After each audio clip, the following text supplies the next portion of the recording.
Hi, it's Dr. Phyllis, your coach, and today is episode 74 of the Joy Fueled Resilient Woman podcast. And we are talking today about the topic from football to faith, why owning your yes means trusting God's game plan. Now, from that title, you know that I'm one of those who loves her some football. I love it. And I am one of those, as I describe, one of those fans that I get all into the personalities of the football players, and their histories, and because it's very fascinating. And then into the strategy that's put in place on the field.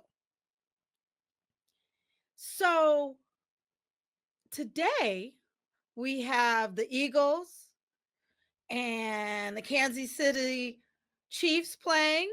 Now, by the time you listen to this episode, we will know who won. But as for today, I like both teams. I like both teams for different reasons. And I also recognize that both teams want to win. And there's reasons why they want to win. The Chiefs want to have a three-peat. They want to have won back to back 3 times. The Eagles were there and lost before. So they're determined they want to come back and they want to win. And of course, the big heart person I am, I I I can feel both teams. I can feel them and understand why they both want to win. And it's hard because somebody's going to lose. Somebody's going to lose the game. And I want to talk to you about the fact that just like this game, in which I like both teams, I've had to realize that God has a plan. He knows who He wants to win this game. So I had to do my own coaching to say, now don't get my blood pressure up, but I have to commit the game to God. He knows already who He wants to win. And each player has to do what they got to do. So I'm going to come to the game with the spirit of I'm going to watch it and enjoy it and let God's plan reveal itself before I start getting all anxious. And the reason I wanted to share this, sis, is because often we as resilient Christian women, there are so many different choices and decisions to make. And it ties back into what we talked about a couple weeks ago, which is everything that we are able to do is not necessarily for us to do. And you can have a decision on this side, right? Decision A, option, and there's a B option, and they both look good. And often we can experience a lot of anxiety because based on our mode of operation, we are the fixer. We are the ones who are going to jump in when there's that tension, right? That tension of They both look good. Which one am I supposed to choose? And I need to know right now what's going to happen. Have you ever felt that way? That tension and anxiety because you don't know if to choose A or B. And unfortunately, often, what do? We choose both. We say yes to both. We say yes to both tasks or both requests or assignments or projects or volunteering. We say yes to it all because it's uncomfortable to be in that tension of we like both.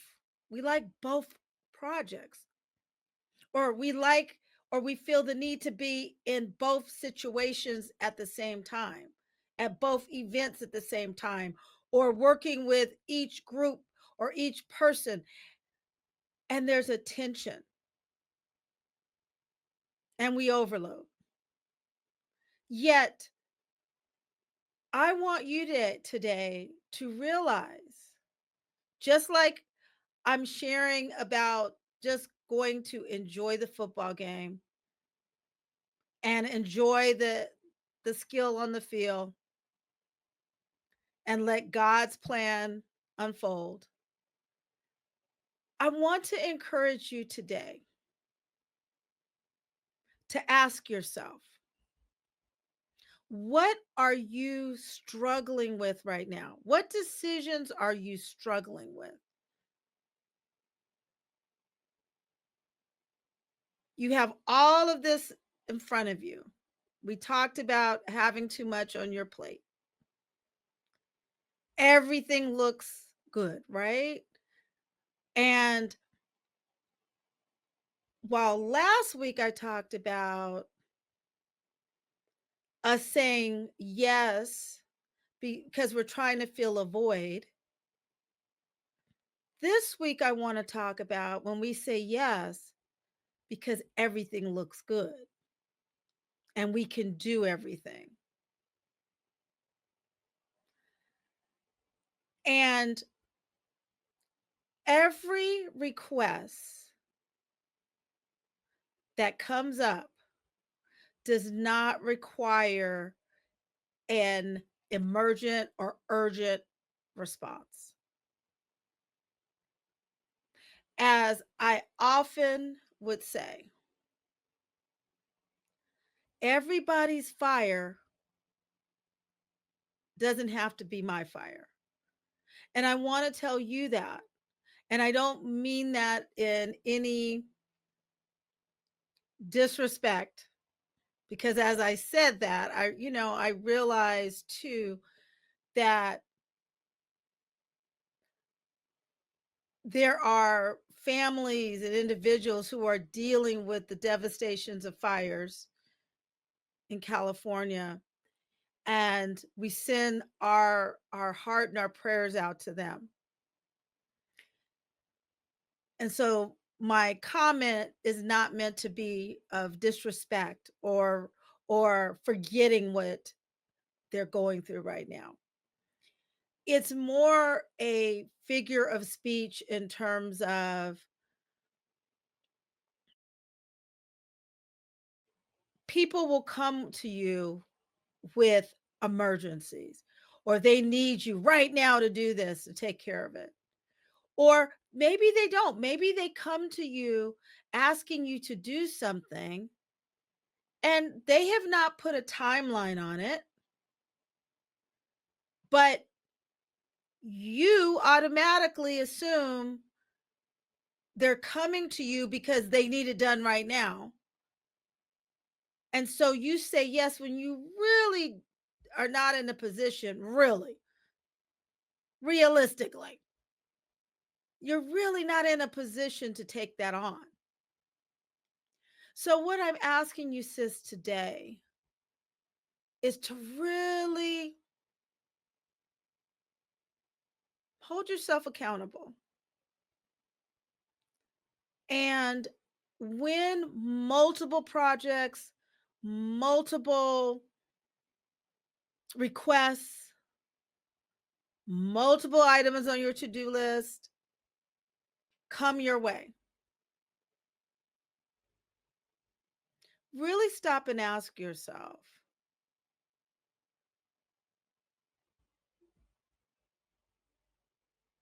really, how urgent is it?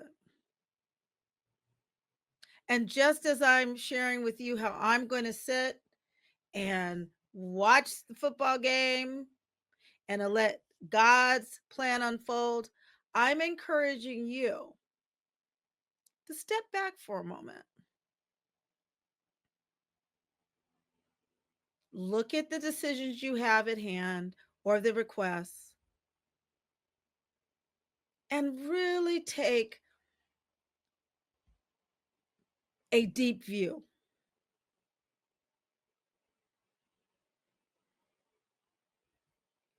You'll hear me ask you those questions, this question often. Is it something that you have to do that only you can do? Is it really urgent or emergent?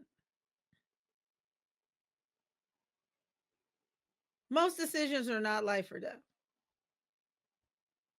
And many decisions are other people's urgencies because they want to be able to put it on you so they can move on and do what they have to do. And always, sis, bring yourself back to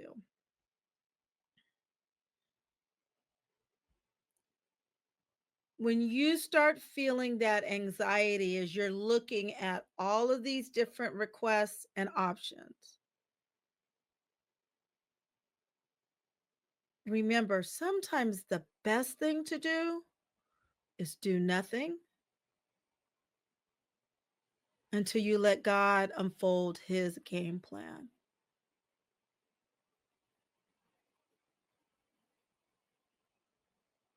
Let God call the plays. Because often, because we are built and equipped by God to do so many things and be so resilient and strong, that we jump in too early. We're ready to get going. And if you know football, there's a penalty that can be thrown, and they call it offsides. And depending on your position on the field, they may call it encroachment. It's when a player jumps before the ball is snapped to the quarterback. It's called offsides. And that's because, or a false start. Those are other types. There's different ways that they distinguish it. And it's because that player has jumped too fast, just so ready to do. And we have to be careful. You have to be careful that well intentioned and that you're ready to mobilize and go, that you don't false start. Wait and let God be your quarterback. Let God be your coach. Wait for him to give you the play to run. Take time to give it to him. Give it to him and ask him what it is that he wants for you to do. And I just feel in my spirit that someone out there needs to hear this today. You're grappling with some decisions. You're grappling, you're struggling, you're anxious because God is telling you that he wants you to show up in life differently going forward. He's telling you that he wants you to step back and let him take the wheel. He wants you to move over into the passenger seat. He wants you to stop trying to be your own GPS and allow him to be your GPS. He wants you to know that he sees you. He sees everything going on. That he's thrown some things at you because he wants you to stop. He wants your attention because he has something else for you. And he wants time with you. And once you take that step to be still and sit with him, and yes, I can tell you from experience, it can be scary. It can be hard to stop and allow God to tell you what he wants you to do. But sis, once you can stop and let God take over and allow him to direct what needs to happen and know that he's truly in charge, you'll find even more joy because you're living life with intention. You're living life with a purpose in mind so that even in the midst of what's going on, the chaos, you can hear, you can see, you can feel God's presence. So I pray for you right now, sis, that you will allow God to map out the game plan. You take care of what you need to take care of and what he's given to you at the moment. And go to God before you make some of these bigger decisions. And if two or more decisions all look great, don't jump in. Don't let your mind get going and try to rationalize why you need to do them all because you're the only one who can do it. Stop. You hear me go beep. Stop.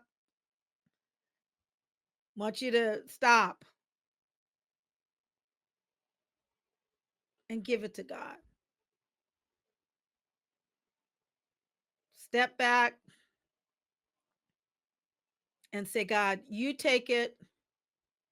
You reveal to me which decision I need to make, what I need to be involved in. Or maybe his answer is going to be you don't need to be involved in any of them. So I pray for you right now, sis, in Jesus Christ's name, that this episode has been useful to you. And if it has, please share it. I really want us together, you and me, to create a sacred place of resilient Christian women who are busy doing so many things, that we create this safe place where we can come together and we can share and we can encourage each other and we can continue to grow. And as always, remember, it is never too late to own your yes. I'll talk to you soon. See you next week. Bye now.